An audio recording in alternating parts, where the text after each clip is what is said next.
So besides the Kang to keep yourself warm, what food do we have in front of us? Is this kind of classic DongBei food to kind of help keep you warm in the wintertime? 东北大炖菜，这个菜里面 For today's flight of DongBei Eats, they selected a hearty stew comprised of tofu, blood sausage, ew, primal hunks of pork bones, and fat glass noodles to make their skinny southern cousins look truly scrawny, and some potatoes.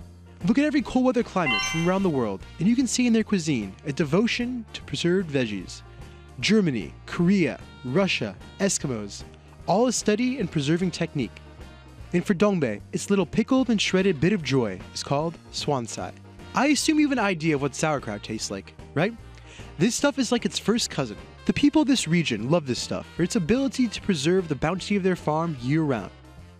In the swansai, it definitely has the kind of sour, pickled kind of vegetable flavor to it. And like all the flavors in here are just very soft from being kind of like stewed for a long time. Definitely very hearty, kind of simple like fare. This veggie is known to sustain and hold people through the long winter months.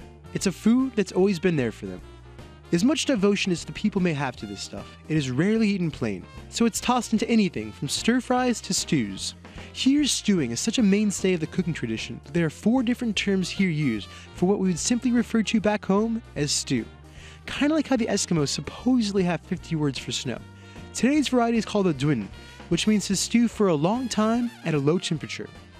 Now one part of this dish that I really love is the tofu. Yeah, most of the time you try tofu and it's just kind of like delicate, soft, not too manly flavor, I guess is the way to put it. But this one is this frozen type, so it's much more of a spongy kind of texture.